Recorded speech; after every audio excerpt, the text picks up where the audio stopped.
On behalf of the Ann Arbor District Library, I'd like to thank you all for coming tonight. Just a few things to go over before we go ahead and get started. My name is Matt. If you need any help, flag me down. I'll do my best to help you with whatever you need. If you need a restroom or a drinking fountain, they're right there behind you to your left. Well, my left, your right. If you have trouble hearing today or need hearing assistance of any kind, we do have hearing assistance devices. Flag me down and I can get you one. And then the last thing I'd like to say, due to the location change, we're in sort of a more open space, so if there's a time when you have something to say, or if we're doing some kind of Q&A, if you could wait to get the microphone in front of you, that way everybody can hear what you have to say. Other than that, if you enjoy tonight's event, there is another one coming up here in 2 weeks on September 6th. It's going to be up on the 4th floor from 5:30 to 7:30 at the same time. And you've got a list of some upcoming events in front of you as well. All that being said, without further ado, please join me in welcoming tonight's panelists.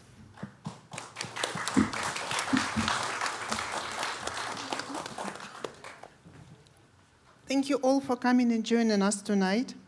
My name is Irina Bondarenko, and I'm a president of Ann Arbor chapter of Ukrainian National Women's League of America. Our organization is 100 years old and was started by Ukrainian refugees, women, with aim to speak up about Ukraine, speak up for Ukraine, promoting Ukrainian culture, and providing humanitarian aid for Ukraine. Tomorrow, Ukraine will celebrate 33 years since Declaration of Independence. 11 of these years, Ukraine is under attack. And yes, there is a grief, there is pain, there is loss and anger, but there is more. There is the beauty of Ukrainian culture and rich history and beauty of its people. That unfortunately, Ukrainian culture remains unknown in the West, people know very little about it. So the aim of our chapter is to change it. This fall, our chapter organized a number of events to give you a glimpse of Ukraine. Ukraine as we love it. We are very thankful to Ann Arbor Public Library supporting our program and hosting these events. We are really thrilled about this. And without further ado, I want to introduce Svitlana Rogovyk, who will moderate the discussion tonight. Svitlana Rogovyk is a teaching professor at the Department of Slavic Languages and Literatures, director of the Slavic program, and the advisor in Ukrainian. Welcome. Thank you. All right. I will be probably sitting here. I will moderate our panel today. So welcome everyone. So nice to see such a wonderful audience today here in downtown Ann Arbor.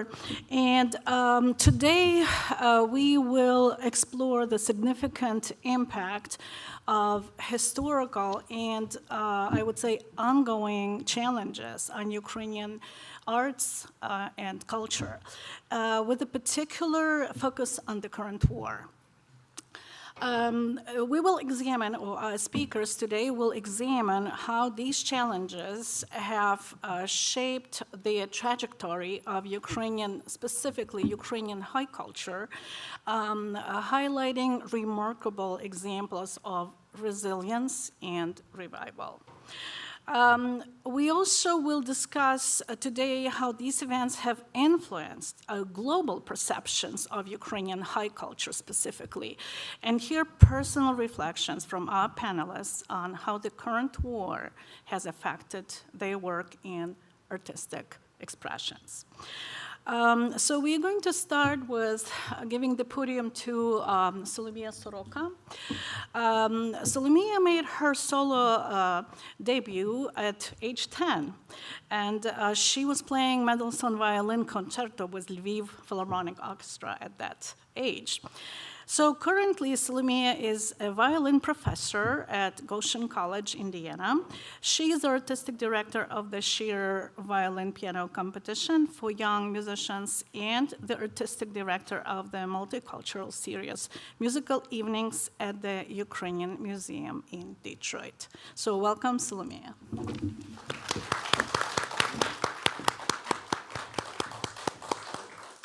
Good evening. Thank you for being here. I will talk today about Ukrainian music and the suppression of Ukrainian music. Because of the time constraint, I had to really reduce my normal lecture, which is like 2 hours long. And so I wanted to understand that there is many more composers. The list is very long, but I had to just choose some of them to show you. If you have interest in that, I mean, we could talk later after the lecture, and I could also direct you to the right literature about them. Also, I will read, because I always forget to, I forget something, and then I can't forgive myself that, I didn't tell you the most important thing, so forgive me for that. So the history of Ukrainian music very much resonates with what is happening today in Ukraine. So for you to understand it better, I very briefly need to explain the historical and geographical context that we will be visiting today. So this is the current present-day Ukraine map. In Ukraine, since its original medieval Eastern European state of Kievan Rus, which existed in 19th to 13th centuries, always had to fiercely defend its territories from its aggressive neighbors, such as Turks, Mongol Tatars, hordes, and eventually Russians. It is important to understand that Ukraine for hundreds of years was divided into two parts. So the eastern part of Ukraine, so you'll see on the right, with its capital in Kyiv, was occupied by Russian Empire and then Soviets for roughly 350 years, until 1991. The western part of Ukraine, on the left here, was part of Austrian and then Austro-Hungarian Empire, then Poland in between First and Second World Wars, and then the Soviet Union between 1939 to 1991. And finally, in 1991, Ukraine was united and became independent. When we talk about the suppression of Ukrainian identity in music, we could identify it in two different ways that it happened. The Russian Empire had a high level of control and censorship over culture overall, and the music in particular. So the best talent was identified and brought to St. Petersburg and Moscow. There, even being of a Ukrainian descent, one had an opportunity for a career by becoming a cosmopolitan or loyal to the state. Because Ukraine didn't have its own state for over 350 years, a lot of its musicians, artists, writers, scientists, either forcefully or willingly moved to St. Petersburg and Moscow to build their career there. Some of the names were just simply stolen, the history rewritten, and the world has no idea of Ukrainian identity of artists. Because of the time constraint, I will talk about two composers in such category, but the list is much longer. So one of them is the 18th century composer, one of the founders of Ukrainian choral music, Maxim Berezovsky, who is known to the world as Russian composer. Berezovsky was born in 1745 in the town of Hluchiv, which is Sumy region, and this is the region on the border with Russia, with the Russian Federation, and is being heavily bombed by Russians at the moment. At the time of Berezovsky's birth, there was a very famous vocal school for boys, from which Russian court drew young talent for the imperial choirs and opera house. This, in a way, determined Berezovsky's fate, as the young boy had an incredible voice and was accepted to study at this school, where he was soon noticed and eventually summoned to St. Petersburg to become a soloist at the court chapel and court opera. In 1769, he was sent to study to Bologna Philharmonic Academy. Berezovsky spent there about 8 years, receiving doctoral degree, and was accepted to the Bologna Philharmonic Society. Interestingly enough, young Mozart was there at the time. However, Berezovsky was not exactly a free man. He was sent to Bologna and paid for his education by Russian empress. And in 1774, he was summoned back to Russia, and he had no choice. He had to return. No one knows reliably what happened to him there, but rumors are that he was forced into a loveless marriage. He was denied of earlier promised jobs, His music was not appreciated, which led to deep depression. Berezovsky committed suicide in 1777 at the age of 31. Most of his works, consequently, were destroyed, as they existed only in manuscripts. Some of them remain, and amongst them is an absolute jewel of a violin sonata. So I will play only the excerpts of this movement for you.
Another example in this category is composer no less than famous Igor Stravinsky, arguably considered one of the best, if not the best, composers of the 20th century, but again, known as a Russian composer.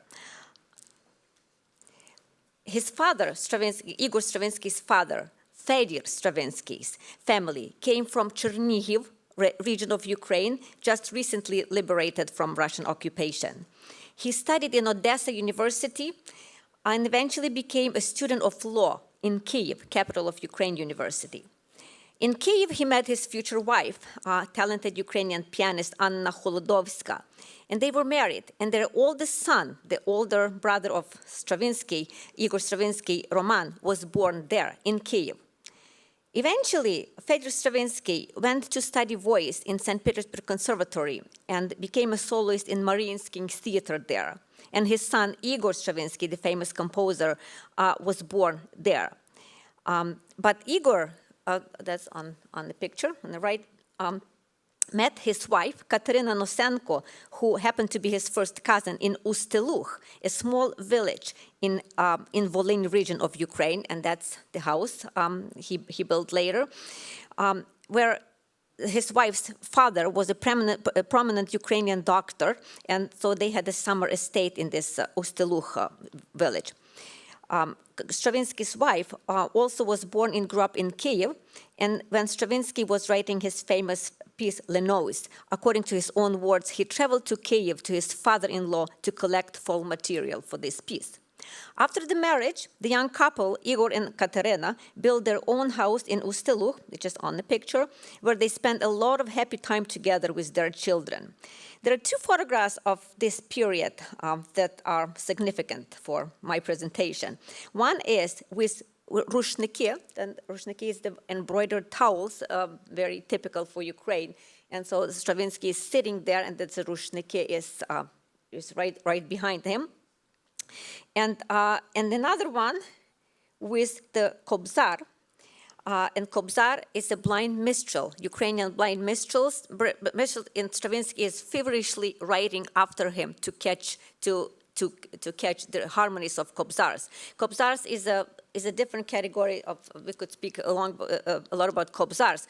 Kobzars were blind minstrels who were led by normally orphans, little children, because they couldn't survive by themselves, and they traveled from town to town and sang epical ballads, rather recited epical ballads, and accompanied by an instrument called kobza. That's what you see here.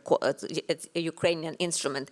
And normally these ballads were of a patriotic nature, and so they kept the Ukrainian people, its spirit, alive, and so what happened later on was, again speaking of suppression of Ukrainian music, in 1933, this tradition existed from 16th century, and what happened was in 1933, Stalin considered them a very dangerous nationalistic element, and so he gathered them for a fake conference, and when they arrived to Kharkiv, he put them on a freight train, took them to the forest, and killed them all, including their guides, the small children who helped them to survive.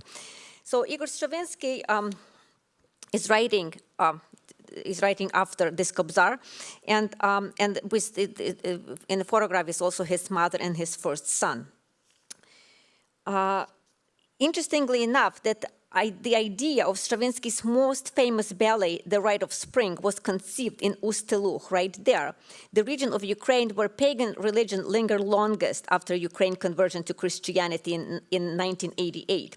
And in that region, newly baptized Ukrainians kept secretly praying to their pagan gods for hundreds of years. And paganism became strongly interwoven with Christianity, supported by rich, imaginative folklore. And so the idea and part of The Rite of Spring was written there in Ust-Luch.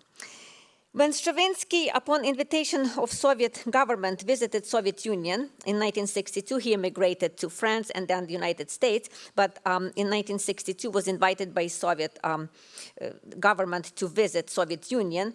For the first time after leaving Russia in 1920s, his request to visit his own estate in Ust-Luch was denied, which left the composers feeling bitter and upset.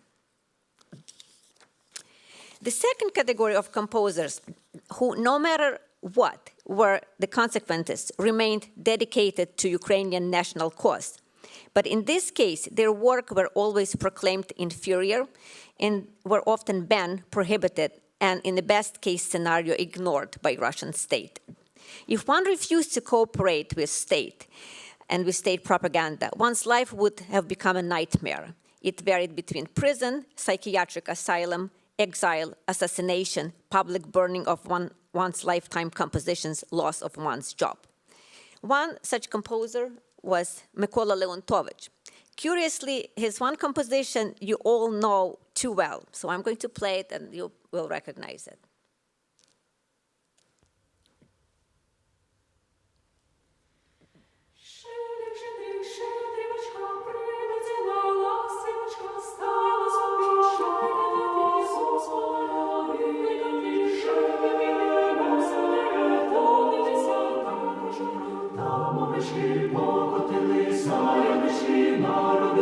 Тебе товар, весь хороший, будеш по диві, побачив, тебе товар.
So I'm sure you recognize the Carols of the Bells, but in Ukrainians know it as Щедрик, composed by Leontovich. Leontovich, let me go back to him. Yeah, Leontovich was born in 1877 in Podillia region of Ukraine, and he was a composer, conductor, ethnomusicologist, and fervent educator. He composed Щедрик around 1902, but kept working on it until its last edition in 1916. The concept of Щедрик is connected to, perhaps a bit like Stravinsky, Rite of Spring, to Ukrainian pre-Christian belief. When the new year began with the coming of spring and the return of swallows. Щедрик reached the U.S. in 1922 with the Ukrainian Republican Kapelle that came on their American tour and sang it in Carnegie Hall on October 5th. Mykola Leontovich was being hunted by NKVD, Soviet State Security Services, for his pro-Ukrainian position and was murdered by the NKVD agent in 1921 at the age of 43 in the house of his parents, whom he was visiting for Christmas holidays. The Russian agent had also asked to stay the night at the house, the request that could not be refused, and shared a room with the composer. At dawn, after robbing the family, he shot Leontovich, who died of blood loss a few hours later. Okay. The next composer I'd like to talk to you about is Vasyl Barvinsky, and he is a representative of a western part of Ukraine, which was under, as you could remember, Austria and Austro-Hungarian Empire, and then Poland until 1939. So Barvinsky was one of the first Ukrainian composers to gain worldwide recognition. His pieces were published not only in the Soviet Union, but also in Vienna, Leipzig, New York, Universal Edition, and Japan. Barvinsky directed the Lysenko Higher Institute of Music in Lviv between 1915 and 1948, and was considered to be the head of musical life at the time. When the Soviets invaded Western Ukraine in 1939, he was arrested, again for his pro-Ukrainian tradition, and sentenced to 10 years in Siberian concentration camp, along with his wife. His work, what was the worst thing for him that happened, his works were publicly burned in the courtyard of Lviv Conservatory. Upon his return from Siberia, where he was not allowed to compose, and he was not even allowed to have a piece of paper to compose, Barvinsky tried to reconstruct his burnt works, but found the task impossible. Some of his compositions survived thanks to the people who owned the scores prior burning, and who, instead of submitting them to authorities, hid the scores literally under their mattresses. So I'd like to play, again, an excerpt for you of Barvinsky's Prelude, performed by Maria Krushelnitska, a distinguished Ukrainian pianist with her own horrible story, and professor of Lviv Conservatory after Ukraine became independent. Her life story was a nightmare, too, as her father was shot by Russians while her mother was still pregnant with her.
Then I decided to skip the 19th century romantic composers and move to the 20th century because I think the stories are just amazing and more interesting for you. So the composer, So this is Miroslav Skorek, 1939, died in 2020, is also representative from Western Ukraine. And I have known Skorek for all my life. He was a friend of my parents and a frequent guest in our house. That's me and my father and Skorek in our apartment in Lviv, because I was born in Western Ukraine in Lviv. And he's the author of diverse body of works, which includes opera, ballet, cantatas, instrumental concertos, orchestral works, and chamber compositions. He also wrote, he has also written music for over 20 films. And he was the chair of composition after Ukraine became independent in the Lysenko Music Academy in Lviv, a professor of composition, National Academy director, artistic director of the Opera House in Kiev, and many more. But he was born on July 13 in 1938, so right before Soviet invaded Western Ukraine. His family was deeply connected with the intellectual life of Western Ukraine. His parents were educators, and Skorek's grandfather was a well-known ethnographer. But the most interesting relation was his grandmother's sister, who was the world-famous operatic soprano, Solomia Soroka. I was named after her, who sang in the best operatic stages of the world, including La Scala, with Caruso, Toscanini, Battistini, and others. And she was also a personal friend of Giacomo Puccini, a famous opera composer. And she was the singer who Puccini begged to take upon the role of Madame Butterfly after its initial fiasco in La Scala. So Solomia Soroka turned the wheel of fortune for this opera into a forever successful direction in Brescia. So here in this picture, she is standing, and along with her is Puccini, and with Puccini's wife and her husband sitting, and they are in Cairo on vacation at that time. So it was indeed Skorek's renowned great aunt who recognized his musical talent at an early stage and encouraged him to study music. Krushelnitska was unfortunate enough to be visiting her sisters in Western Ukraine in September of 1939 when Soviet army invaded. The autumn of 1939 turned into a horrible nightmare for Western Ukrainians, very similar of what's going on in Ukraine right now. For the Red Army and its service members, and law and order in occupied Lviv was merely a formality. Pogroms, rape, robberies, and unreasonable executions became an everyday occurrence. Soviet archives documented 390,000 deaths during resettlement and up to 400,000 deaths of persons deported to forced settlements during the 1940s. However, Nicholas Reth, one of the researchers, places overall death closer to 1.5 million perishing as a result of deportations from Western Ukraine only. Solomia Soroka was never allowed to return to her home in Italy, and was forced by Soviet authorities to sell all her estates in Italy to them for the symbolic price of one loaf of bread, in exchange for the promise of her own safety and the safety of her closest relatives. As soon as she did it, the promise was not kept. In 1947, Skorek's family was deported to Siberia, and Miroslav was able to return to Ukraine only in 1955 after Stalin's death without his parents, who were not allowed to accompany him and had to remain in Siberia. As did millions of others, Skorek found Stalin's death in 1953 to be a blessing, and he received a new passport without the dreaded political black stamp. Once back in Lviv, he was able to study at the conservatory and began to realize his dream to become a composer. After graduation, he was so talented that he was, despite being Ukrainian, he was admitted to Moscow Conservatory to complete his doctoral studies with Dmitry Kovalevsky. Skorik wrote a lot of excellent music in his life. However, after his death, tragically, everyone remembers him for one single piece that Skorik told me himself he hated with all his heart. This piece is called The Melody and was originally composed for, ironically again, for the Soviet-oriented film The High Past in 1981. And why he hated this piece, he told me, because it became basically like the second Ukrainian anthem, and people loved it. And so everybody asked him to transcribe this piece for violin, for piano, for cello, for orchestra, for tuba, for trombone, for every instrument existed. And he told me, I can't hear it anymore. Another anecdote I like to tell about Skorik, in Ukrainian language, we have this rolling R. So it's supposed to pronounce Miroslav Skorik.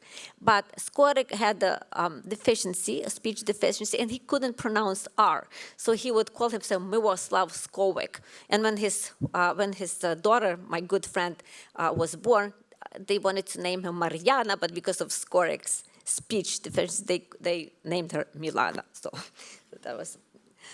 So when President Zelensky spoke to Congress, American Congress, almost 2 years ago, and he came here, and he showed a video of death and destruction of Ukrainian people and Ukrainian land. The Melody by Miroslav Skorik was played in the background. So I'm going to show you this quick video.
The last composer presented today is Yevhen Stankovich.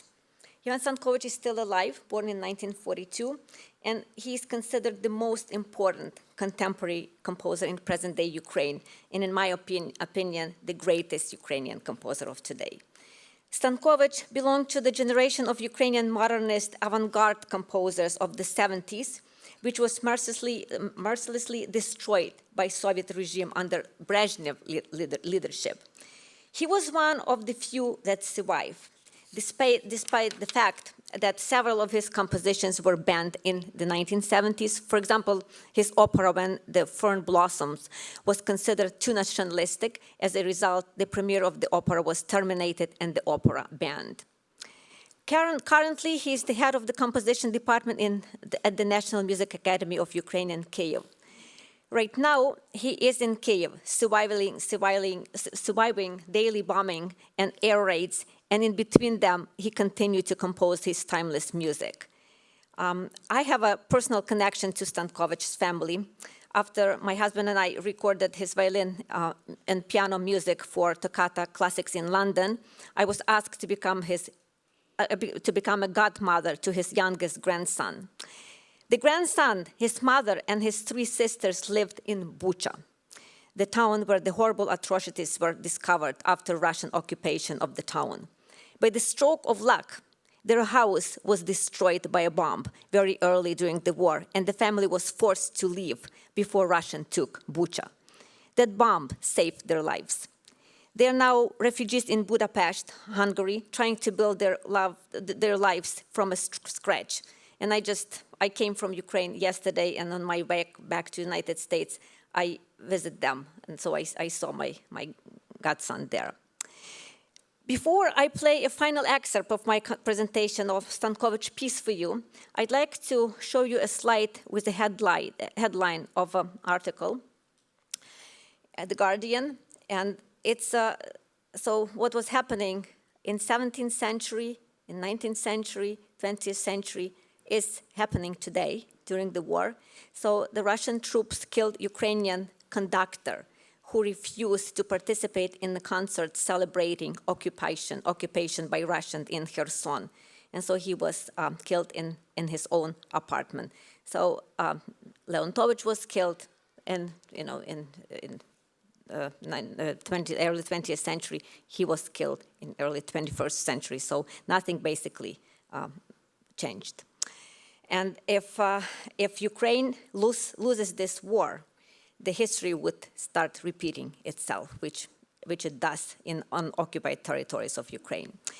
So as a last piece, I want to play for you Maidan Fresca, which Stankovich wrote in 2014 when the revolution, Maidan revolution, happened in Ukraine, and when Ukraine protest against the former president Yanukovych, and people expressed their desire to go with the West to join European Union, and so it's a modern piece of music, and you could hear shots, you could hear disturbances, you could hear. His music is very descriptive. Unfortunately, I can't play the whole piece for you, but just the beginning of it.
bells announcing first death on the Maidan, and mourning after that. But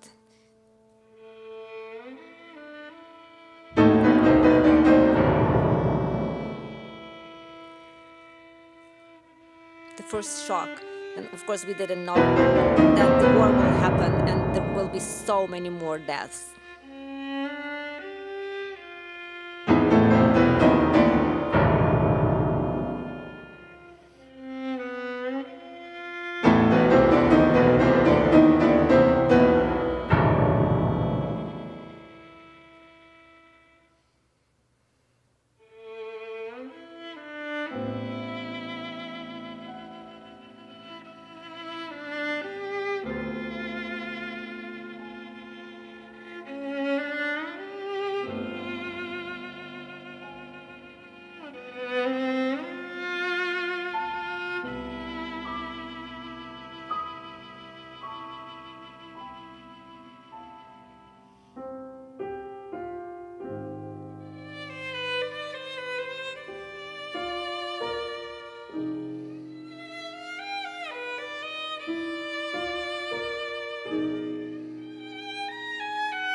At the very end, I don't know if you noticed, he inserted the first phrase of Ukrainian anthem, «Ще не мерла Україна» in piano.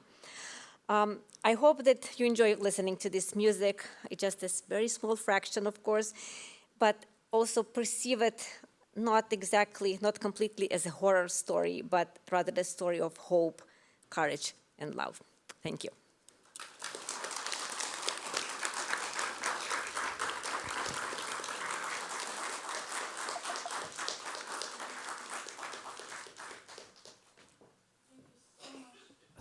Solomia, thank you so much for this wonderful presentation, and what a beautiful piece we just heard. I think that those of us who were to Ukraine probably kind of imagine the Square of Independence in Ukraine. It just brought back all the memories of Orange Revolution, so thank you so much for playing this for us. And I think that this particular piece by Stankovic that you just heard would be a wonderful prelude for our next presenter today.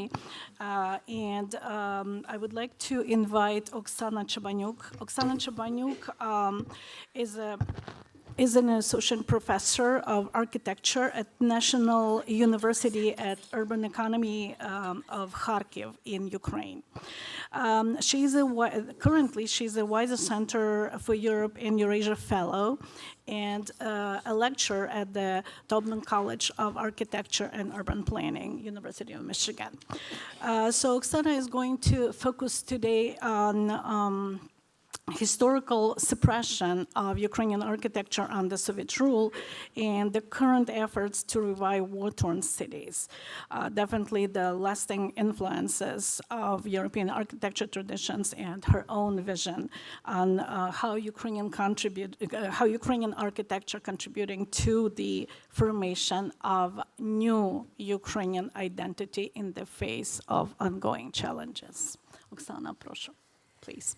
Yes, thank you so much. First of all, I'm very grateful for the invitation by the Women's League of America to this branch, especially to contribute to our today's panel. And also allow me, in the beginning of my presentation, to say a few words what I'm doing here as a Weiser Center European Eurasia Fellow at the University of Michigan.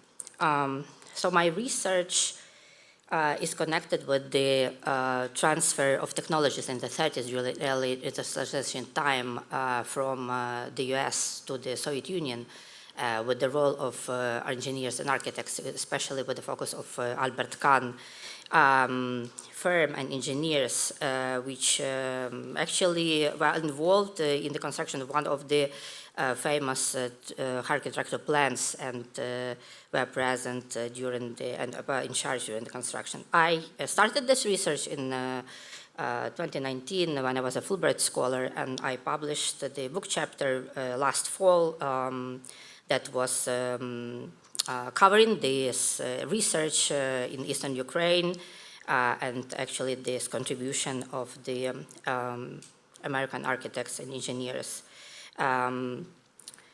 Here I'm teaching two courses which are connected with the Eastern European studies with a focus on architecture of Soviet Ukraine, and I have students not only from Goshen College of Architecture and Urban Planning where I'm teaching, but also from Crises and Slavic Department and Ford School, which also come to this the second course, Urban Concepts in Eastern Europe. And the main aim that I'm trying to encourage students not only to investigate the cultural heritage, architectural heritage of Ukraine, but to produce the results in the form of future dissemination of information. So their projects were recently, this spring, were exhibited in the event that was hosted by Goshen College, and it was called Ukraine Reconstruction. So we had the opportunity to show the results of the students which were exploring Ukrainian architecture, different trends, especially also focusing on current situation, and some of them were doing the projects in digital platforms with digital galleries. So actually this is the kind of my mission. I feel it as my mission here at the US, not only to meet as the contributor to public events, but also to communicate and to work with students in order to give them this knowledge. So today I'm going to, during my talk, I'm going to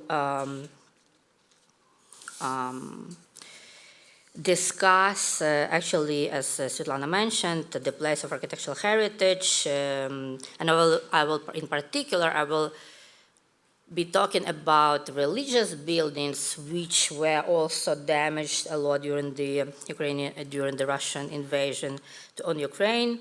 Also the influence, if to go back to the history, the influence of Soviet oppression on architecture of religious buildings, architecture under attack during the Russian war against Ukraine with the current situation, and how the war destroys the churches. what is done for the preservation of memory and cultural heritage, but also at certain moments I will be making parallels with the styles and the other public buildings, which also are very much affected by the war. So the place of architectural heritage of Ukraine is actually well recognized by UNESCO as the United Nations Educational, Scientific and Cultural Organization. It has in its policies, for instance, such a term as outstanding universal value. So there is a list that is a list of not only the object but even territories which is recognized, list in Ukraine, which is recognized by UNESCO, and it is comprised not only of the architectural buildings, but also of natural. One of them is natural element. But if to look on the list that is presented here, six actually sites, the ancient city of Taurik, Khersones, and its Hora that is situated in Crimea, that is occupied by Russia.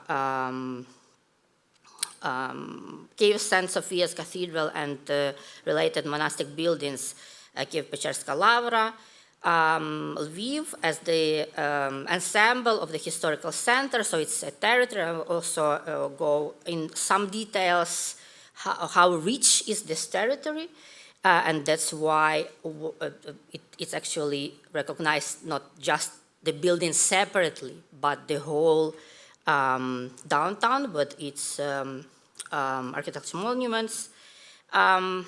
Also the residence of Bukovinian and Dalmatian metropolitans in Chernivtsi. And what is one more architectural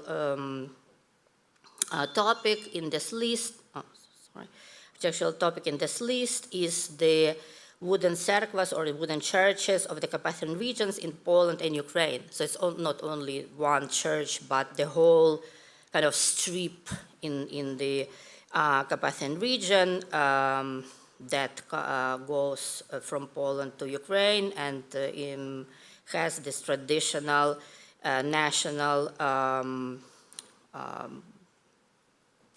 type of construction of wooden churches. So as I mentioned, St. Sophia Cathedral with its old Kiev-Pечерська Lavra. But even if to look on this list, 4 out of 7 or 4 out of 6 architectural objects that are religious buildings or religious sites. For instance, in a very specific view on the wooden churches that attracts actually international researchers and for studying as well these wooden churches. They were widely oppressed by Soviet regime because they were all closed. And the decay of all the elements and materials during all this time was very heavy during 70 years. So some examples of the wooden churches, and as I mentioned, what is very specific, that the structure during the construction of the wooden churches didn't involve any metal elements like nails, for instance. So it was purely wooden material with all the junctions, and that's, of course, it brings very big uniqueness to all of these churches. And I remember, for instance, in the next village to the village where my grandfather was living, so the church was closed and was used as the warehouse. So nobody could even attend. Or in Lviv, I will also show these examples in the historical center where the churches were closed and used with totally other purposes. Or they were opened, but not as religious objects. Totally opposite, like non-religious objects, actually. And if to talk about Lviv as the UNESCO heritage site, so the territory actually involves, and it's marked here with the yellow area. It involves a very big territory. Also, in addition, there's a small dot. This is the hill where the St. Yuri's Church is situated. That is the center of Greek Catholic Church in Ukraine. The downtown itself, and I'm not aiming with this map to go in all the examples and all these red dots which are showing the religious buildings, but some of them, of course, are of very unique value. In this case, the religious building of around Rynok Square, the Latin Metropolitan Cathedral, as Lviv was the center of many nationalities at this time, at the medieval time, the Armenian community had its own church, and it's actually a big complex. In this particular example, the church was closed during the Soviet Union.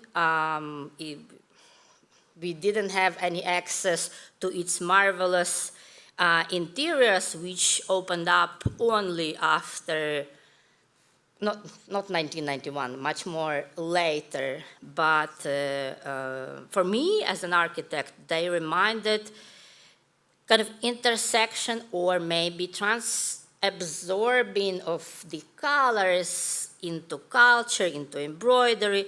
And I found it very interesting to make these parallels with the embroidered national costumes, for instance, as with the deep red color that is used, or the most popular color. As well, one of the interesting churches of Bernardine Monastery, so the historical site of the downtown included not only just the churches themselves, but also the complexes of different branches of religious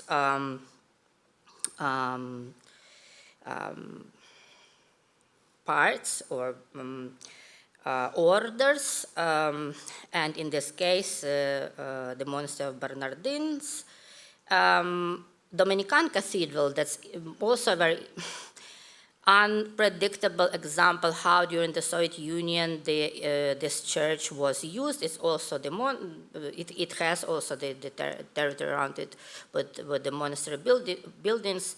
So during the Soviet Union, the church was used in the totally opposite purpose. It was the Museum of Atheism. Absolutely unpredictable uses, actually, in order to oppress religion in general.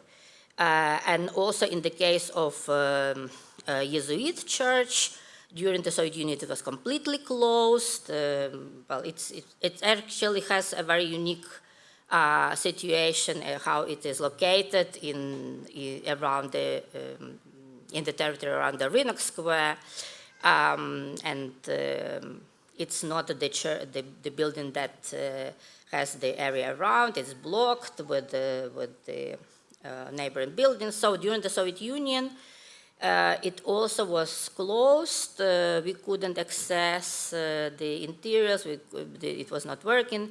Here you can see how the shelves were installed on the ground floor, so it was used as the storage for a national gallery. For the gallery was open, the gallery was working, but this church was used as the storage.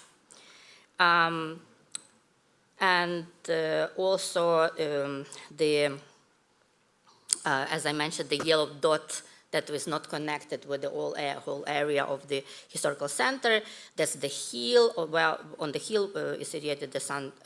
Yuri's Cathedral, also with its old complex as and is recognized by the UNESCO as the UNESCO heritage site.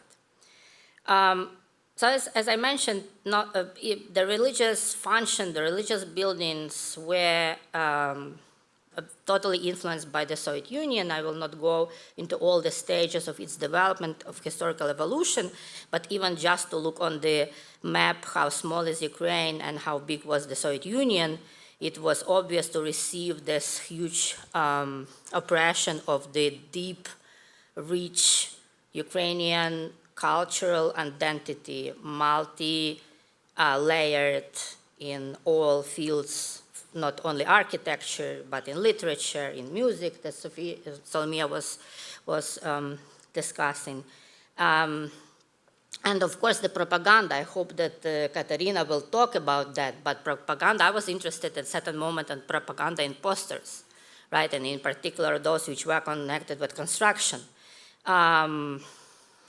The posters were proclaiming a bright future, everything will be done earlier than it was planned, or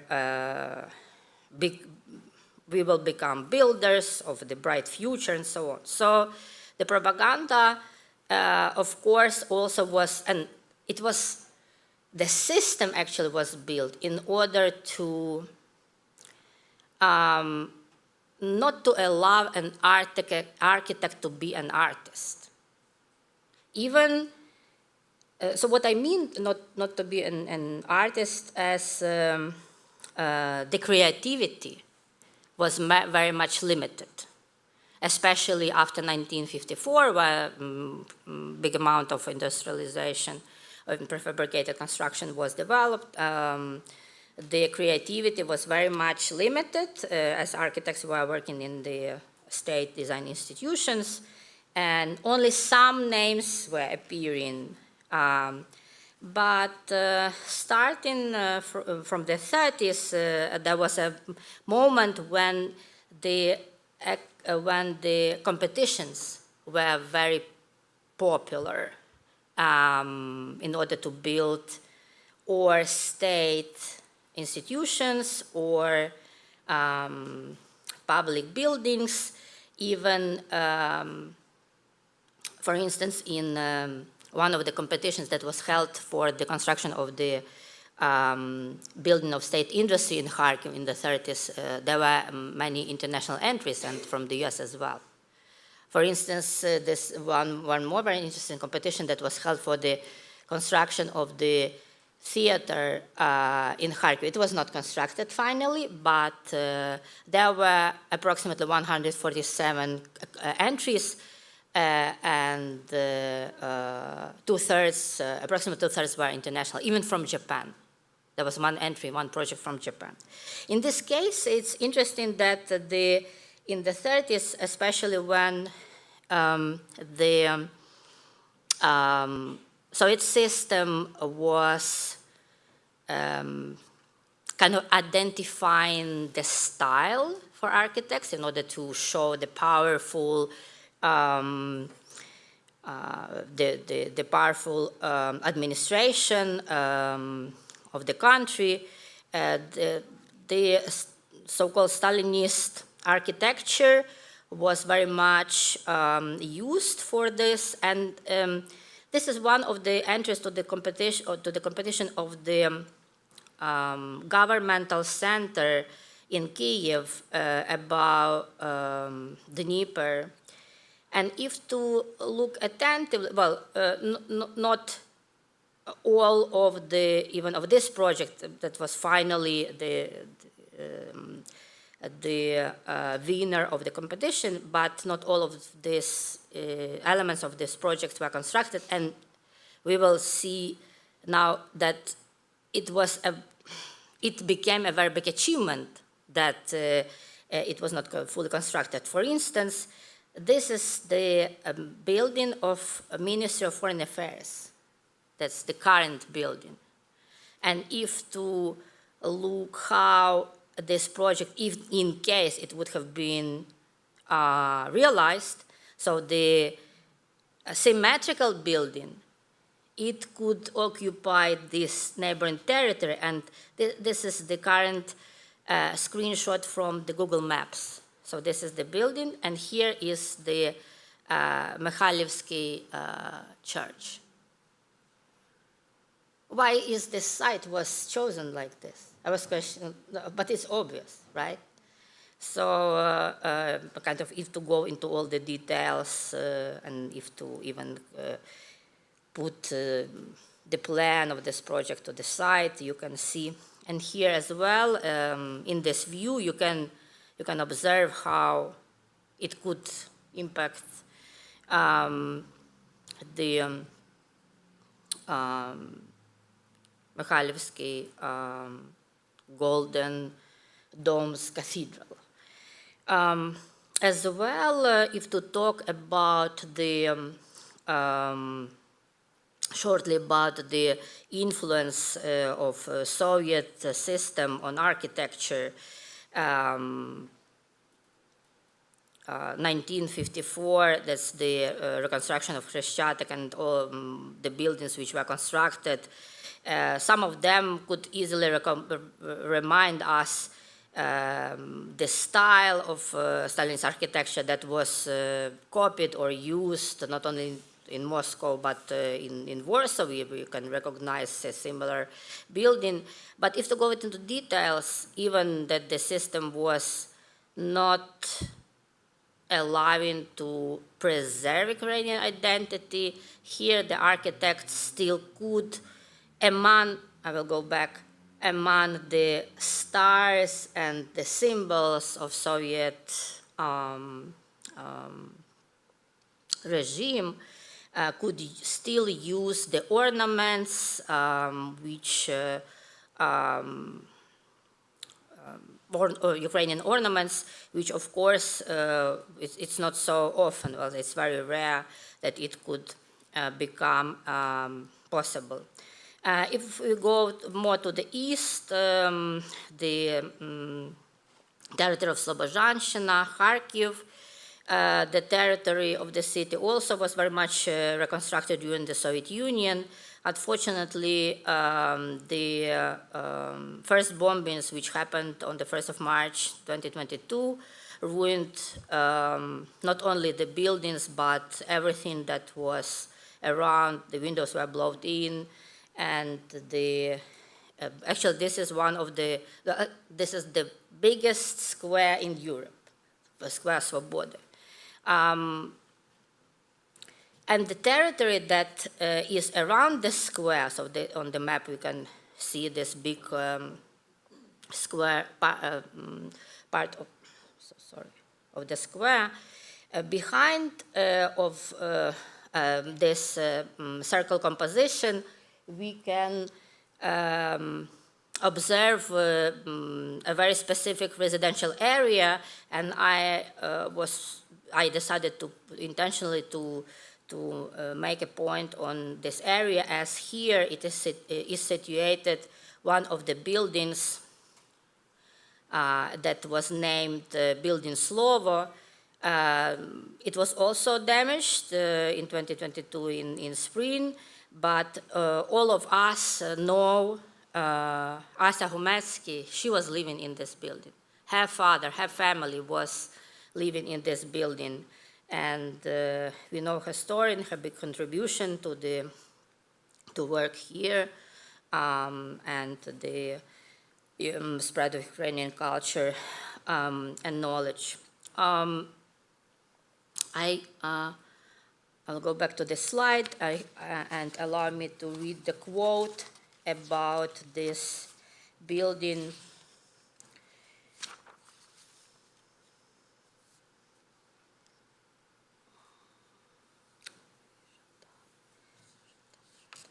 Yes. So Serhiy Zhadan wrote about this building after it was damaged. The shell damaged the legendary house Ward. It is quite natural for Russians. They have always destroyed our culture, However, this time they will not succeed, and we will rebuild world. End quote. So other public buildings were also impacted, heavily impacted by the war in the beginning in spring. The city council and neighboring buildings, so-called Palace of Labor, Court of Appeal. This is my university, new block that was completely ruined. Everything was blown in. One of the blocks of the National University by Karazin in Kharkiv, that is with a unique style, so-called Ukrainian modern, that is very famous and has other significant buildings constructed in Slobozhanщина, that's in Poltava, so-called Poltavsky Zemstvo, that was actually used by administration, as well one more building in Kharkiv. Now it's the Academy of Art. And the style is very identical to the Ukrainian architecture, Ukrainian modern. That's the example from Lviv. It has differences as it absorbed the traditions from the national Carpathian architecture, especially with the styles of roof and the colored tiles. As well, Lviv was significantly impacted with certain residential buildings, but again, that also represent this building. It represents the architectural style that was brought and was connected with Polish architecture that's before 1939, before the western part of Ukraine was connected with the Soviet Union. So the question is what to do, how to evaluate, how to preserve, how to protect architectural heritage. There are many techniques now appearing. This one is the firm, group, so-called Skyron, which are scanning. They started before the war to scan the architectural buildings just for study, just for, if archives do not have projects, how to receive the most possible information about the building. But actually, this technique allows also to gather the information of the damages where it's possible or when it's safe after the bombing in other locations. For instance, one of the programs which started with the use of 3D scanners, which actually it was the app designed especially for gathering the information, and everybody could upload the app. Anybody could upload the app and scan what is around or what is damaged, and download to the cloud about this unique program. There were talks in the news as well, announcements in the news. But at that moment, for instance, the data are very big. For instance, 2,400 weekly downloads were to the cloud in Ukraine. Or at that moment, the heritage scans were growing like 44% weekly. So overall, UNESCO supports. It had a big concern when Odessa was bombed in 2023. The cathedral was ruined. So actually, the map is not produced by UNESCO, but it shows the data, which regions were the most impacted, and the last reports say that more than 4,500 cultural and touristic assets in Ukraine have been reported as damaged, including buildings of heritage value, works of art, workshops for creative industries, and tourism facilities. Overall, damage was confirmed to more than 432 cultural sites. Thank you so much for your attention.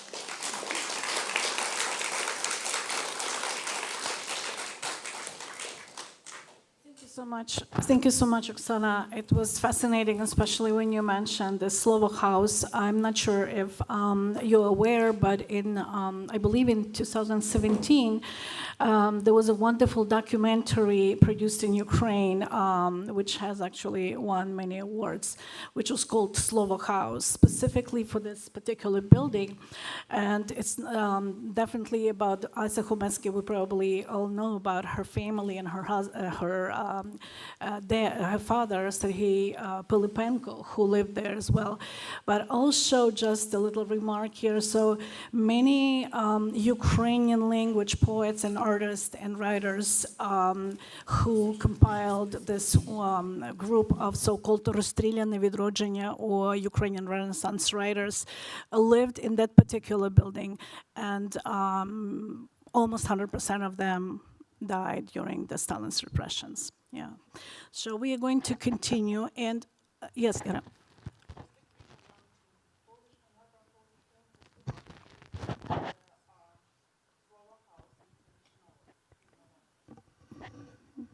That's wonderful to know. Thank you.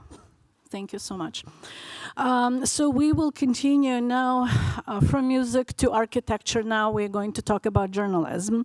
And I would like to introduce you to Katerina Sirinyok-Dolgaryova, who is a media scholar and Weiser Center visiting fellow at the University of Michigan currently. She is an associate professor and deputy dean of the Department of Journalism at Zaporizhia National University, Ukraine. As the Weiser Center Fellow, Professor Sirinyok-Dolgaryova has been working on the research project countering disinformation among cyber threats in the Russia-Ukraine war. So I would like to welcome Katerina Sirinyok-Dolgaryova. Thank you very much.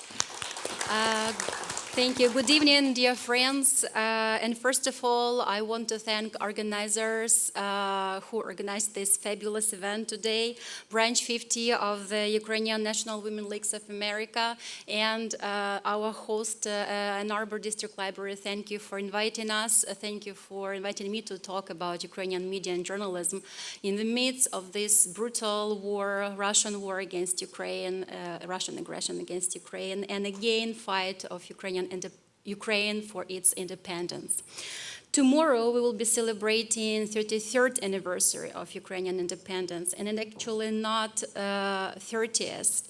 I would say 33rd. I would say it's the time then Ukraine regained its independence, because it's finally the time then Ukraine restored justice, and because many generations of Ukrainians dreamed of it and fought for, died for freedom of their motherland. Of course, cultural movement, in particular political writers, publicists, journalists, artists, writers, and poets, civic activists, they fought for that and played a really key role for restoring this justice. So I will try in my presentation to give you a very short overview, a glimpse on how Ukrainian press emerged and transformed throughout the history of its suppression and revival.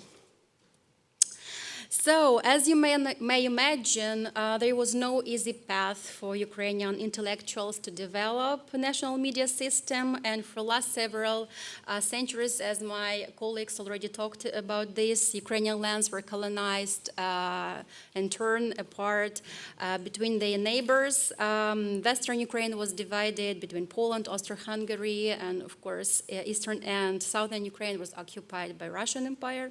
So the first attempts to publish print press occurred on the urge of 18th and 19th century, and the first newspaper ever published on Ukrainian land was the newspaper published in French language, actually, and it was called Gazette de Léopold, which is Lviv's newspaper, in 1776, and that time, Lviv was under Austro-Hungarian rule. Of course, we need to realize that Ukrainian language was oppressed, of course, and the official language of communication and politics were Polish, German, and other languages except of Ukrainian. Major city on the western Ukraine at that time was Lviv, and still is the major city there, and the major city on the eastern part of Ukraine was Kharkiv, and still is the major city in eastern Ukraine.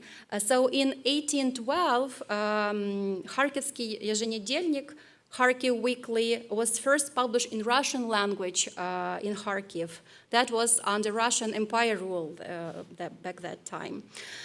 And the first ever published newspaper in Ukrainian language was Zarya Galetska, Galicia Star, published in Lviv in 1848, only in 1848. Of course, other cities also had their publications, Odessa, Kharkiv, Kyiv, Lviv, but these were like the very first and remarkable examples. So literally almanacs where Ukrainian poets, historians, writers, publicists published their works, became the main format for publications and could help Ukrainian language print press to survive this suppression from imperial authorities. The strictest and the cruelest suppression of its culture Ukraine experienced under rule of Moscow Tsars and Russian emperors. In late 19th century, virtually any manifestations of Ukrainian culture as an independent phenomenon were brutally suppressed. So I would like to talk here about two major decrees that Russian emperors put in place to ban any Ukrainian art or print word. So the first one was a Valuyev Circular of 1863, decree issued by Minister of Interior Affairs Pyotr Valuyev. This circular banned any publication, educational publication, basically textbooks, and religious books from being printed in Ukrainian language. They called it Malorossia language, Little Russia language, as they called Ukraine, Malorossia at that time. And in 13 years following this circular, Ems Ukaz, the decree issued by Emperor Alexander II, was issued to ban any use of Ukrainian language in any print documents, and including staging plays and giving public lectures in Ukrainian language. We realized both of these documents were issued as acts of political censorship in order to suppress Ukrainian culture in any possible way: literature, theater, press, education, music, etc. But when something is suppressed, the nature will always find the way to revive. Like tree sprouts break concrete and asphalt and find their way to sun, Ukrainian intellectuals were looking for ways to keep their culture alive within and outside Ukrainian mainland. Such ways were found in publishing literary and scholarly almanacs in Russian language, but about Ukrainian culture in Russian Empire. You see here some examples on this slide. In Kyiv, in 1980s and 1990s, historiographic publication Kyivskaya Starina, which means Kyiv's antiquity, was published in Russian but about Ukraine. And outside of Ukraine, mainly in European countries, immigrants published Ukrainian language press.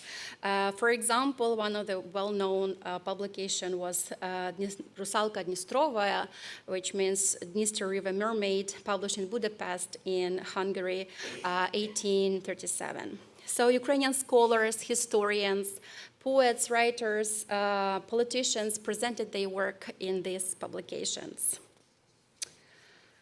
20th century was the most dramatic one for Ukraine in its fight for independence. There was a short period of time after revolutions in Russian Empire, the fall of empires, and the World War I, from 1917 until 1921, when Ukraine succeeded and had their sovereign state, Ukrainian People's Republic, Українська Народна Республіка. Unfortunately, since 1922, the Soviet monster absorbed Ukraine, and for almost 7 decades, we couldn't talk about independent Ukrainian state.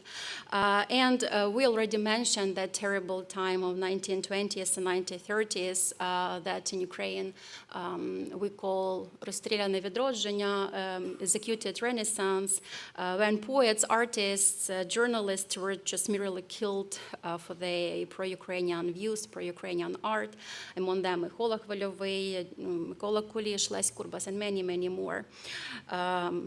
It's really important that we talk about this now and have these documentaries, and thank you, Irina, for bringing this to Ann Arbor to see it. Ukrainian independent press had to move abroad for that time and was published in exile by diaspora all over the world, of course, including US, Canada, and European countries. In Soviet Union, media were called the media of mass information and propaganda, and 100% controlled by Communist Party. I don't have actually examples of Soviet propaganda here because they wanted to concentrate more on Ukrainian initiatives. And this is completely like a separate topic to have a presentation about. But of course, it's important to say that as I said, 100% of press was controlled by Communist Party. There were no journalism schools as we have them now in Ukraine. Only 2 journalism schools existed in Kyiv and Lviv, and they were part of Higher Party School, which was the higher educational establishment for those who were prepared for ideological work, of course, including media workers, media top management. And every newspaper, every broadcast leaflet was censored and approved by the party. So even though these faculties had word journalism, there was nothing to do with it. Again, some revival of Ukrainian media happened during 1960s in the form of literary magazines, and we can talk about Жовтень, Вітчизна, Дніпро, Ранок magazines in this case. A lot of, we will talk about 60ers here, шестидесятники, intellectuals, pro-Ukrainian, national-oriented people, poets, writers, journalists who were imprisoned and sent to camps, killed for their pro-Ukrainian position. For instance, poet Василь Стус, critic Ivan Svetlichny. They are one of the brightest examples of 60ers. Representatives of 60ers. As a form of rebellion against the Soviet suppression, 60ers published Sam Vydav press, which means self-published and secretly circulated publications. Among them, the most well-known was newspaper Ukrainian Вісник, Український Вісник, Ukrainian Herald, published and edited by Ukrainian dissidents and then later very famous politicians, Vyacheslav Chernovil, Stepan Khmara, Mikhailo Goreny, who edited this newspaper. And by the way, in 2 weeks we will have, library will host event with Mirosia Stefanyuk, the translation of the poetry books of Mykola Gorbal, who is a representative of 60ers too. So if you want to know more, welcome to come. No doubts that the legacy of Ukrainian dissidents 60 years became a fertile soil for emerging of independent Ukrainian media in late 1980s and early 1990s. In fact, Ukrainians played like a key role in dissolution of Soviet Union, including Ukrainian press. In 1985, Mikhail Gorbachev's politics of glasnost and perestroika, policies of freedom of speech and rebuilding in late days of USSR, brought back the attempts of publishing nationalist press in Lviv and Kyiv. And on August 24th, 1991, Ukraine proclaimed its independence. First years of Ukrainian independence marked the appearance of booming media market. And that was already professional journalism, not propaganda. You have here on this slide just some examples of very famous Ukrainian press, Zerkalo Tizhnya, Analytical Weekly, or Newspaper Day, daily newspaper, and one of the most famous and now leading independent online media founded by Georgy Gangadze, Ukrainska Pravda. So 1990s was the time of booming development of revived Ukrainian media. However, this time was the time of challenges and problems too. It was a wild time of emerging of new market, media market, facing post-Soviet realities, where just newly appeared oligarchs who were former Communist Party and Komsomol members often attempted to control media market and make media serve their political agenda, political interests. So such phenomenon as jinsa, which means bribery for coverage in press in favor of certain politicians during electoral season, became very common phenomenon. This was the time, late 90s and early 2000s, of then the very high-profile murders of journalists happened. And of course, I bet you know the case of Georgy Gangadze, who was brutally killed for his journalism work and who criticized President Kuchma and his office for corruption and suppression of media freedom. 2000s were a very wild time. Beginning of 2000s were a very wild time for Ukrainian journalism because of the several major factors, and among them, the first one was increasing of political bias, censorship and government influence, commercial, as I said before, commercial influence, serving owners, oligarchs, and media harassment from national and local authorities in the form of tax audits or unexpected checks of fire safety, something very ridiculous, or just refusing to register media outlets for no reason or for dubious reasons.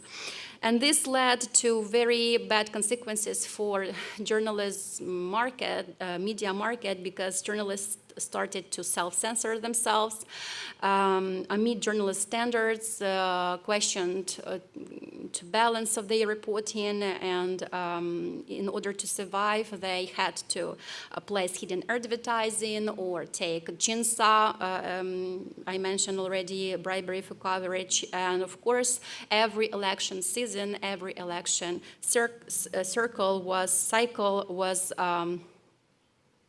shed by these activities.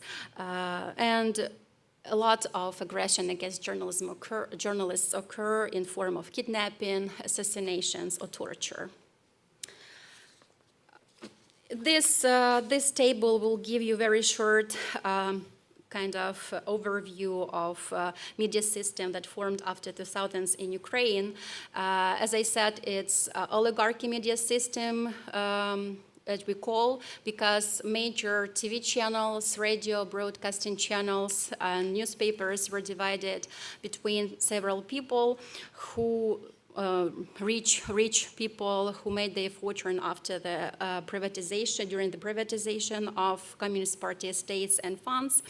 And early 2000s were a time of temniki, dark regulations, instructions from Leonid Kuchma administration, who sent in newsrooms to journalists and editorial offices instructions how to cover events. Of course, Russia started its intrusion in Ukrainian media sphere, media space, and that could not it could not have no response from journalism and media community. Of course, it had response, and it also resulted in big amount of protests. And during 2004 Orange Revolution, of course, one of the main protests were for keeping freedom of speech, freedom of press for journalists. 2013, 2014, beginning of Russia-Ukrainian war, and starting from Revolution of Dignity, that was a time for rise of Ukrainian independent media. We know Hromadska TV, Hromadska Radio, they emerged that time, and investigative journalistic projects, journalistic bureaus, they also emerged that time. Public broadcaster UA Suspilne, media watchdogs, media NGOs, fact-checking organizations, they also many of them were emerging in that time, a decade ago. And now they play a very important role in keeping freedom of speech in Ukraine.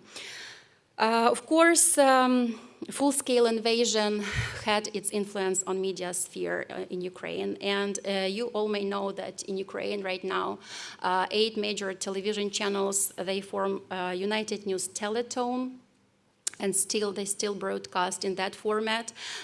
So they started doing that as a response to invasion and for keeping audience informed. And of course, first of all, bringing Ukrainian government information to people, but we have questions about necessity of that teletone right now, and we can talk more about this in Q&A session. Rise of Telegram and social media marked the beginning of full-scale invasion in Ukraine too. In these slides, you may see the division of ownership in Ukrainian media landscape. So you see like the names of oligarchs, you see them repeating from television to radio, from online to newspaper, mainly oligarchs who own industrial plants, factories, and they own media in Ukraine. Renat Akhmetov used to be one of them. Now we have Igor Kolomoisky, still Petro Poroshenko, ex-president of Ukraine, and others.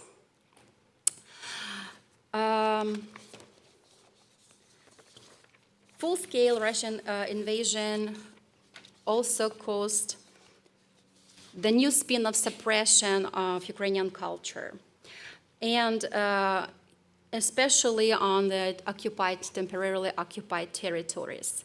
Russian disinformation and propaganda machine concentrated on targeting newly, as they say, new territories, and in fact occupied Ukrainian territories. So what we see happening on occupied territories, the revival of colonial imperialistic narratives of Great Russia, so-called Great Russia, Great Victory, and Ukraine as a failed state.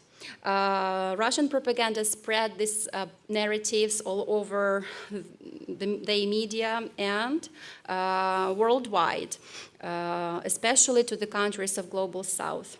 What happened physically in Ukrainian territories, that's the brutal destruction of cultural objects, Ukrainian books, Ukrainian media, newsrooms, broadcasting towers.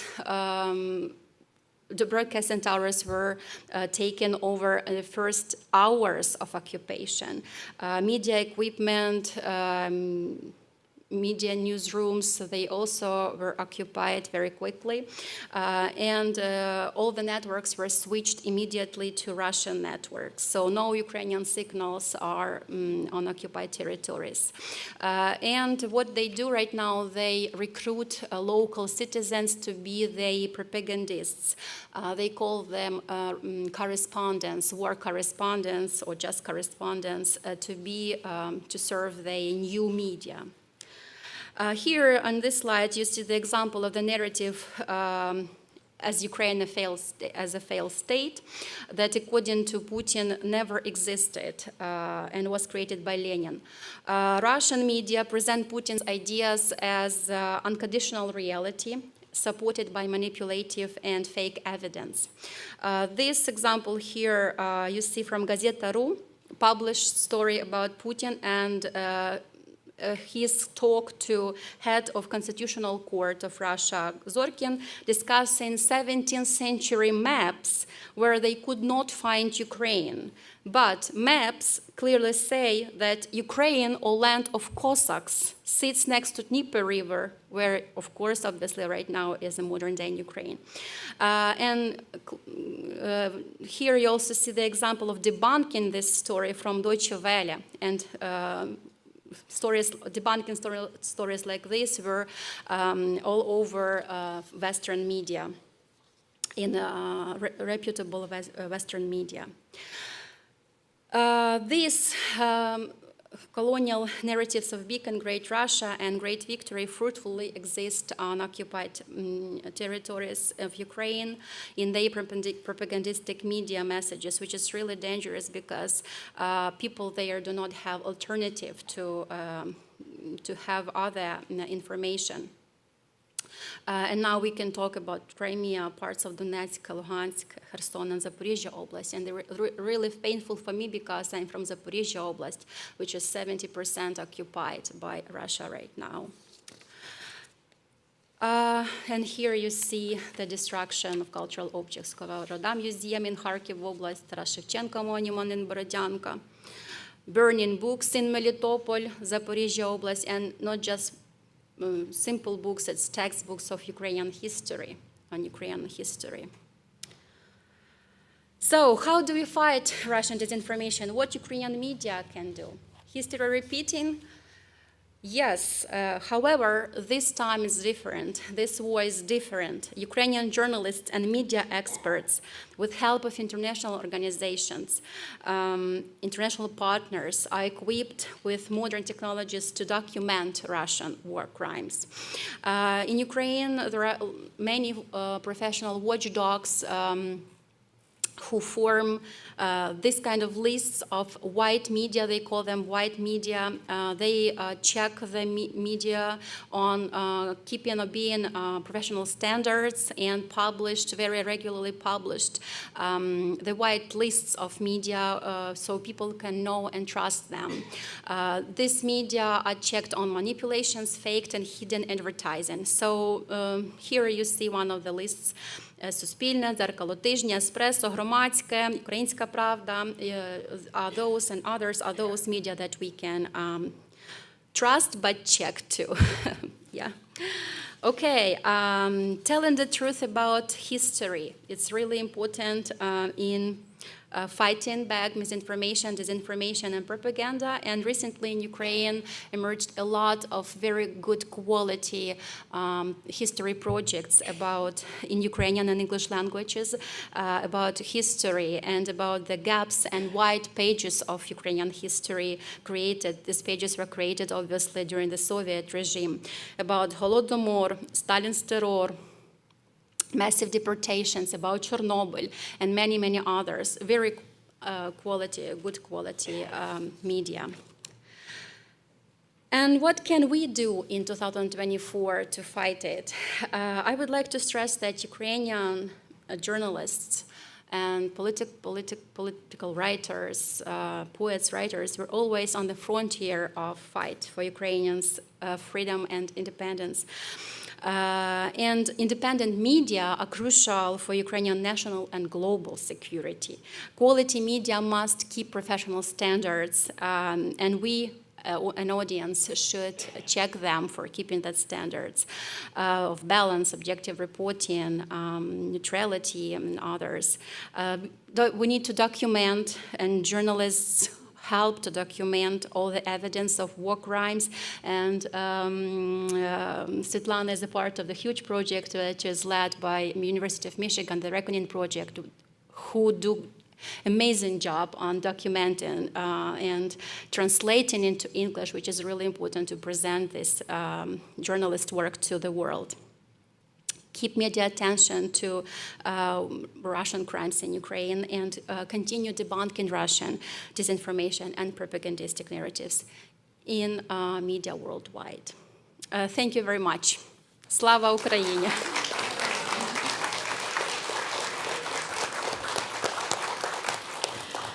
Katerina, thank you very much for your presentation as well. And at this point, I really wanted to thank thank three of our panelists today for their not only professional and interesting talks, but also for their motivational talks today. I hope that the stories that you've heard today will reflect in your maybe careers or in your institutions, in your research, and so on. At this point, I also wanted to thank Ann Arbor Library as well on my own behalf, because before this panel, I went upstairs and I found Ukrainian shelf here in the library, so I truly appreciate that. Yes. And we are hoping that a library is going to continue bring new books to the shelves here. And if we can open even children's section one day, maybe that would be amazing as well. So we're looking forward to continue working with Ann Arbor Library here as well. So thank you so much. We're about to open our Q&A session. We have 10 minutes for Q&A, so so the floor is open for your questions to our panelists. If you have a question, go ahead and raise your hand, and I'll come over to you, and that way you can speak into the microphone, and everybody will be able to hear you.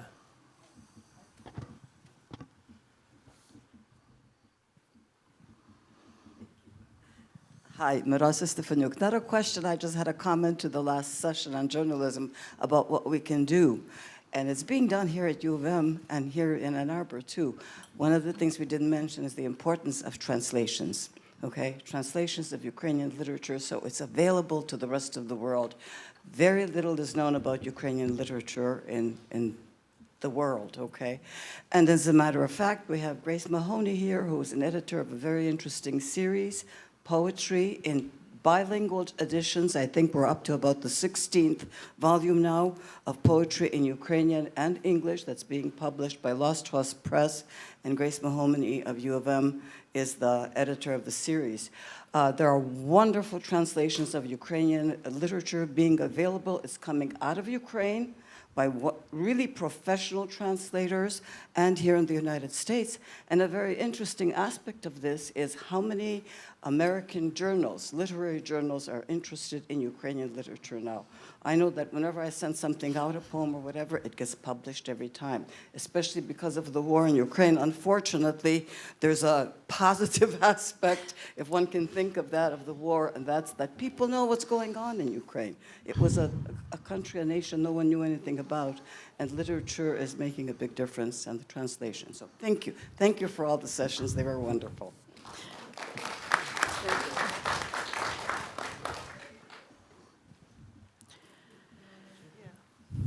Just a short question for Katerina. What would be the best, most truthful sources of English language news coverage? Yeah. What would you name? What can I recommend to my friends? Thank you for mentioning that, because in that list they were just Ukrainian language media, but they do have Ukrainian pages, many of them. But Ukrainian language media from Ukraine would be Kyiv Post, Kyiv Independent. That would be like the main two sources I would recommend. In English, right, in English. They publish in English, reporters are English speakers, native speakers of English. But this mentioned list, they also do have English versions, like Суспільне, Українська Правда, they have good English language pages.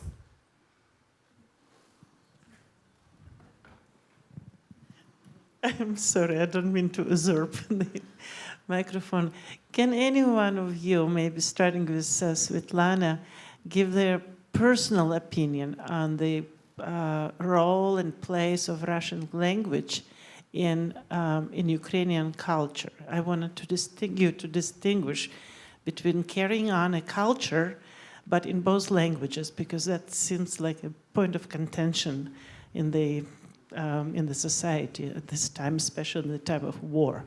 How would you describe the Russian, this is the tricky role question, of Russian? Oksana. Yes, thank you for this question. But the moment you just mentioned it, I just remember one of the books on my shelves in my office. It was called "The Ukrainian Influence of Russian Culture of the 18th Century." One of the most fascinating, actually, yes, it was published in English, and it's in the University of Michigan library. It does exist. So it's one of the very interesting books, which is not commonly, I would say, not very oftenly discussed among even scholars. But this is one of the books that I probably would recommend even just to have it on our shelves here in the library as well. But it all depends.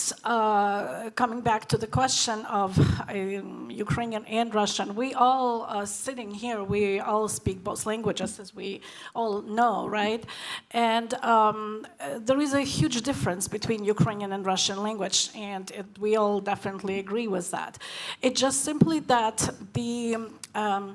I would say the word propaganda, Russian propaganda, which worked against Ukrainian language, as we all heard today, definitely brought that all harm to the development of Ukrainian culture and Ukrainian language letters in general.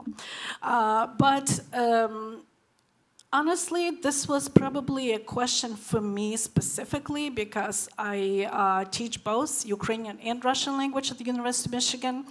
And it was challenging. I'll be telling you honestly how it is. It was very, very challenging to run both and to run the program when we have 5 Slavic languages. So we tried to speak the truth.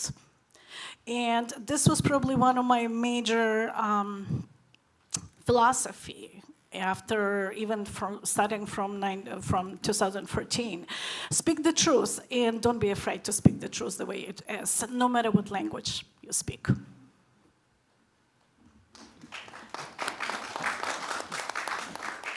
I just may very quickly add to the question. Both Oksana and I, we are from Russian-speaking, lived in Russian-speaking cities, Kharkiv and Zaporizhia, and people in these industrial centers, they do speak Russian predominantly.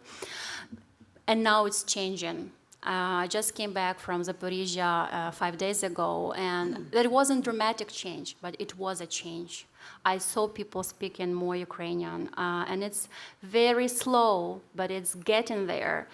It will take much more time than we expect, probably, but it's a question of identity. And I like a lecture of Oksana Zabushko about that this is a trauma, generation trauma for Ukrainians who lived on the territories occupied by the Russian Empire for 3 centuries, more than 3 centuries. So, but I do think that that Ukrainians kept that identity. Some of them, some deeper, some of them maybe more on the surface. But Ukrainians realize now during this war that they fight for their national identity and right to speak their language and be Ukrainians, even Russian-speaking Ukrainians, but change into Ukrainian language. I would like to add. to this question, sharing my personal experience when I moved, because I'm originally from Lviv, that's the western part of Ukraine. When I moved 20 years ago to Kharkiv and started to teach at the Kharkiv National University of Civil Engineering and Architecture, We have a special course that is the main course for architects, architectural design studio. And there it means that there are several teachers at one class. And we divide students between us for consultations and work on the projects. It was very unusual for students at that time to see among 3 teachers, 2 were speaking in the class in Russian language, as they used to. Only me, that I didn't transfer to Russian language, because I was always speaking Ukrainian. I was teaching in Ukrainian. It was the same, the same space, same class, same instructions. But then I was amazed how students, they got used, knew where probably, which were coming in the beginning of the year, of the academic year, they didn't expect. But then I noticed that they were using Ukrainian language, speaking with me, discussing their projects later on, and diploma students and so on. So, of course, it's the matter of time for these cities and for these regions, but in Eastern Ukraine, but also faculty before the war. Many faculty in my department, they started to use Ukrainian language in their instructions and lectures, courses. So I just wanted to share the experience. Thank you so much. I have a question. You were talking about language, and every language is an evolving being, and every language changes, and you can especially see it in English as new words are added to Oxford English Dictionary and other famous dictionaries. In the last, say, 5 years, or perhaps since the start of the war, what were the new words that were added, where you can find them? Is there a good resource to see how Ukrainian language is evolving and changing and growing? Thank you. I know, this is, see, like no matter what we talk, the final question is still the language question, right? So I completely agree with you. Yes, in terms of the resources, right? That's what you're saying? The question was about the resources. Well, I will start probably with the question that I had for our panelists. So just question towards a question to finalize our talk today, or our presentations today. I was wondering, actually myself, how can the international community best support Ukrainian studies?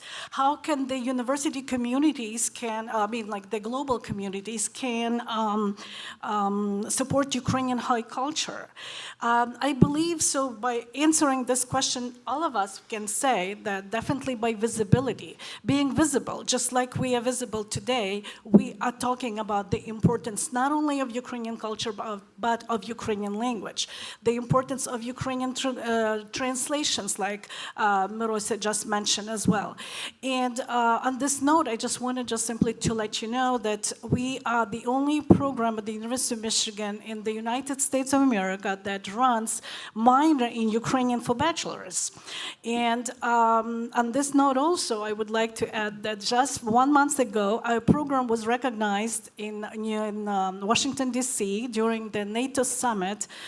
We had a meeting with Olena Zelenska, and we received recognition from the Ministry of Foreign Affairs from Ukraine. Our program was mentioned about 3 or 4 times that, yes, we are growing and we're doing really well. So Ukrainian words will be heard, I can promise you, while I'm still here, so yes.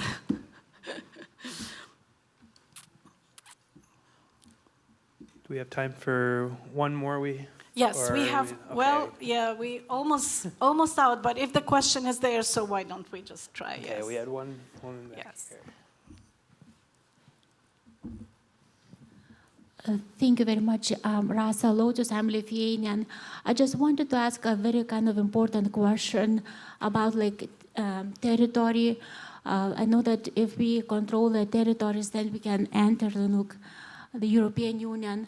So do you have envision that where that would be territory, if you would have control that you could raise the white flag, what that would be? Well, I'm sorry about that very difficult question. Could you please repeat that one more time? It was very difficult for us to hear that. Sorry, so it's about border control, like territory. I mean, like, I know kind of there's a bit of improvement. I mean, like, I heard that Ukrainians control their territories a little better, but I guess are there kind of concrete territory, the borders between Ukraine and Russia, that, you know, when kind of control of those would be achieved, kind of you could raise the white flag and more negotiations could happen?